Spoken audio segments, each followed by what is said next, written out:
बिखरा हूँ मैं, कतरा कतरा पिघला हूँ मैं, लम्हा लम्हा बिखरा हूँ मैं, कतरा कतरा पिघला हूँ मैं।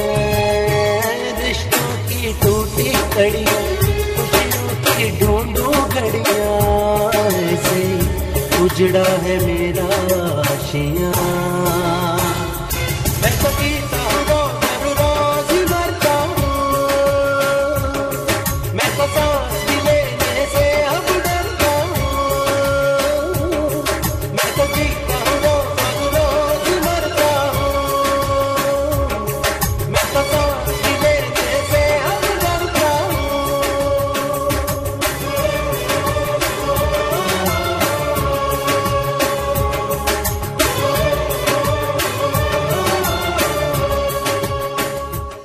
चाचा चाची ना प्लाट की वजह से मुझसे नाराज दिखाई देते हैं। अब मुझे एक फॉर्म भी ला के दिया। कैसा फार्म? सोशल सिक्योरिटी का अब्बा, वहां पे ना नाम दर्ज हो जाए ना तो फिर रोजगार मुहैया हो जाता है। उनसे इतना भी नहीं हो सका कि एक एसी या वीसीआर ही दे दे। फ्रिज भी दिया ना तो वो भी लोकल, और ये टीवी ये भी 20 इंच का।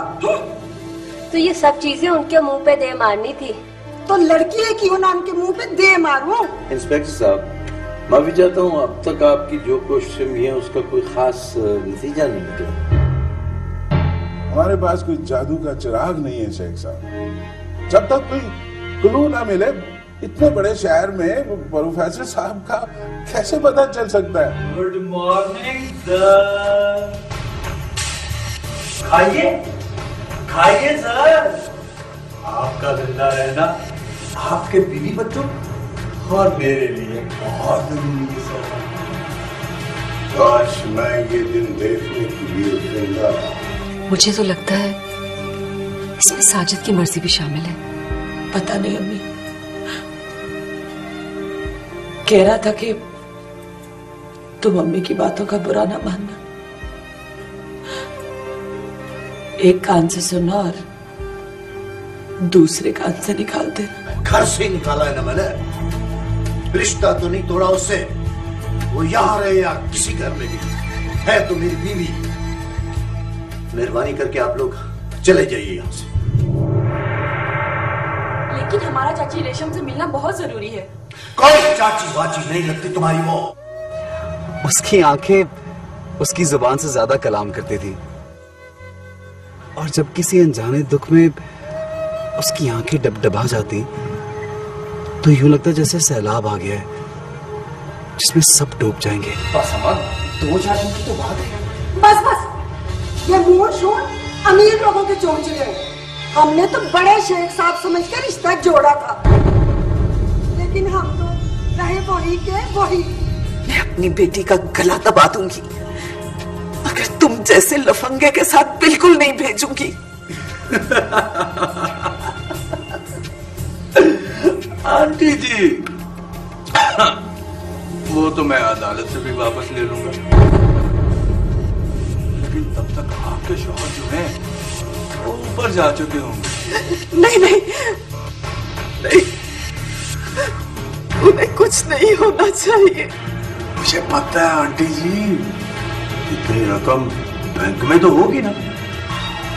मैं नहीं जानती बैंक में कितनी रकम है। जो कुछ भी है उनके नाम पे है। तुम उन्हें छोड़ दो, हम रकम का बंदोबस्त कर देंगे। आंटी जी, आपने अपने दामाद को निकाह वाले दिन देखा था ना? मेरी शक्ल पे कहीं लिखा हुआ तो मैं बेवकूफ हूँ। देखिए, मैं पागल हूँ जो हाथ आई मछली को दरिया में फेंक दूं, फिर शिकार होने के लिए मेरे पास आ जाए। ना ना आंटी जी ना। सुनो, अगर तुम्हें 25 लाख मिल जाए तो तुम फौजिया को डाइवोर्स कर दोगे?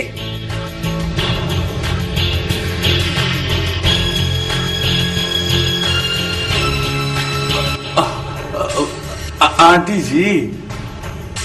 जी तो नहीं चाहता, लेकिन 25 लाख रुपए मिल जाए तो मैं डिवोर्स दे दूंगा।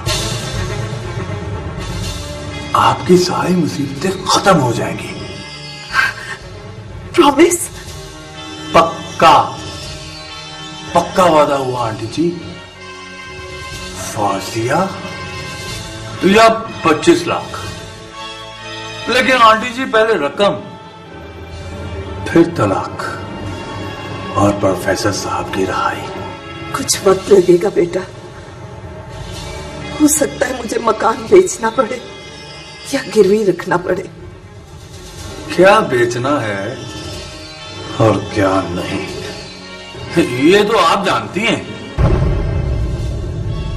मैं 1 हफ्ते बाद फोन करूंगा और फिर बता दूंगा कि रकम कहां और कैसे पहुंचानी है। अगर चला के दिखाई या पुलिस को इत्तला की तो अपने शौहर के इंतकाल पर मलाल की जिम्मेदार आप होंगी।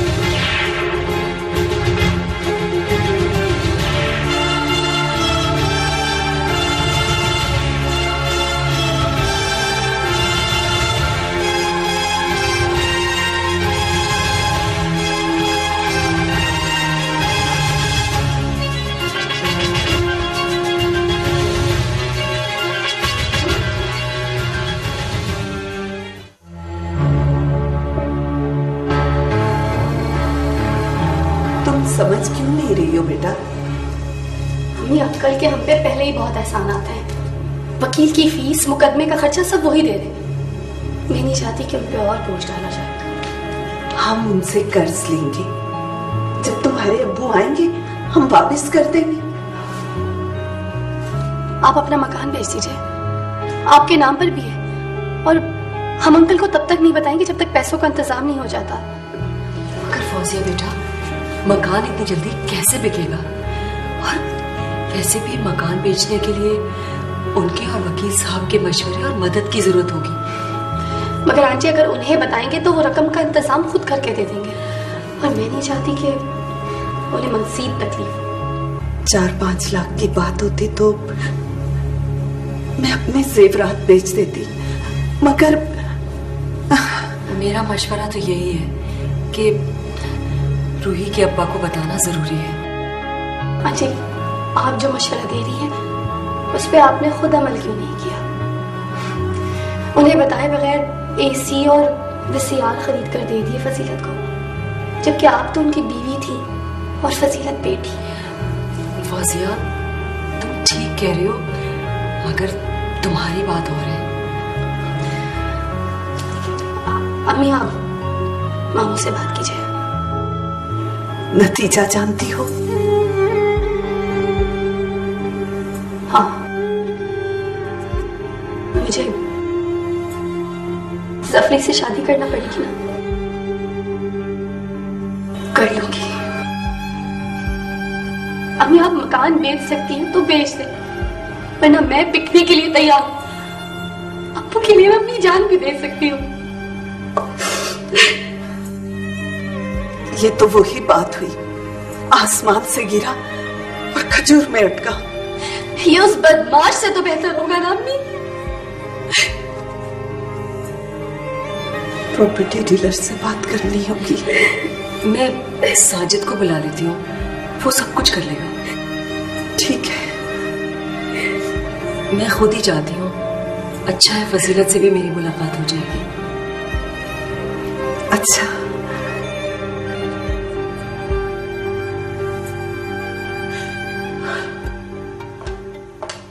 अब रो अपने पिछलों को बैठ कर। मैं फिलहाल मैं अब्बा से गाड़ी की बात नहीं कर सकती, क्योंकि अम्मी ने जहेज का जो भी सामान खरीदा था अपना जेवर बेचकर अब्बा को बगैर बताए खरीदा था। तो क्यों नहीं बताया था? है कोई आसमान टूट पड़ा था, कोई चोरी की थी या डाका डाला था? ऐसी कौन सी अनोखी बात हो गई थी? सारी दुनिया वाले अपनी बेटियों को जेज देते हैं। बेगम देखो, देना और बात होती है और लेना दूसरी बात। कौन सी क़यामत टूट पड़ी है? कौन सी आफत आ गई है? ये सारी चीजें मैं इन्हीं के लिए कह रही हूँ। मैंने भी इसी आप कोई कब्र में लेके जाना है। अगर वहाँ बिजली होती ना तो तुम वहाँ पे भी गिर जाती। साजिद के बाद तुम मेरे साथ मस्करियाँ कर रहे हो। क्या हो गया अम्मी आपको? एक बार नौकरी लग लेने दे, फिर आहिस्ता आहिस्ता हम पैसे जोड़कर खुद खरीद लेंगे। रहने दे, रहने दे। तेरी तो पक्की नौकरी लग गई दिन रात। अपनी बीवी के घुटनों के साथ लग के बैठा रह, यही तेरी नौकरी है। फजीलत बेटा ना रो और अपनी अम्मी से कुछ मत कहना। फजीलत बेटा ना रो और अपनी अम्मी से कुछ मत कहना। ये नहीं कहेगी तो मैं कहूंगी। अगर अपनी बेटी को बचाना है ना तो ये सारा कुछ करना पड़ेगा।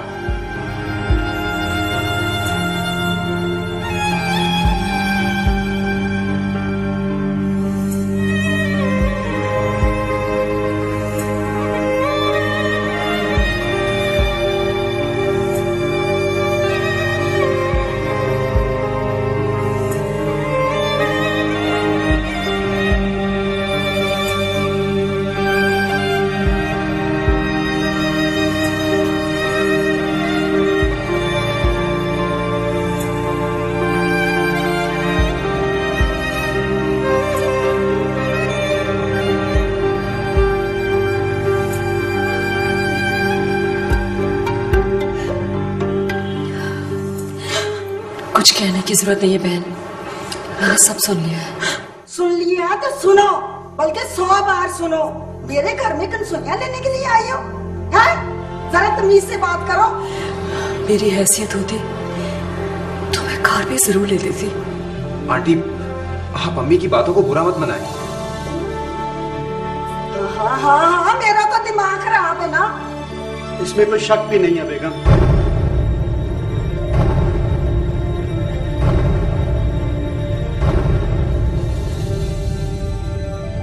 मुझे कुछ मोहलत तो बहन, मैं कार का इंतजाम भी कर दूंगी।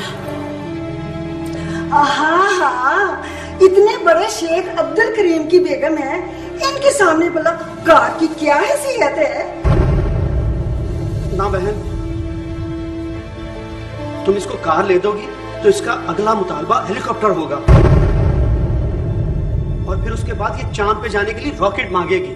लो, पहले बेटा बारी कुर्बान हो रहा था, अब माँ को देख के बाप भी फरिश्ता हो गया है। लो, या अल्लाह, मैं तो ठीक गई, मैं बर्बाद हो गई, मैं तबाह हो गई, मेरा घर उजड़ गया, मेरा बेड़ा घर घूम गया। हाय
माय गॉड, तो ये चक्कर था।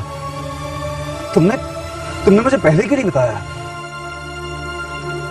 किस दिल से बताती? जिस दिल से अब बता रही हो। वो तो मजबूरी से बताना पड़ा। अंकल को किडनैप हुए इतने दिन हो गए और तुम मुझे आज बता रही हो? होश ही कहाँ था। आप बताएं, आपकी एनी से शादी हो गई? अभी नहीं, लेकिन उसके माँ बाप मान गए हैं। आपको मुबारक। Thank you. मुझे इसका हक तो नहीं है, मगर अब मैं आपसे कुछ नहीं छिपाना चाहती। इफ्तिखार ने अब्बू की रिहाई के लिए और मेरी आजादी के बदले 25 लाख की डिमांड की है।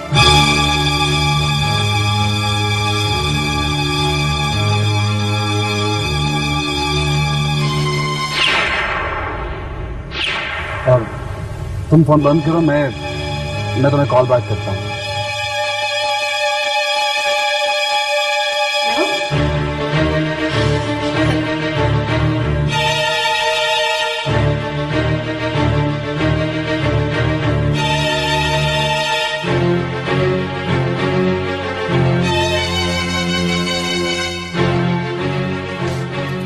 कहते ही मैं खुद फोन करूंगा।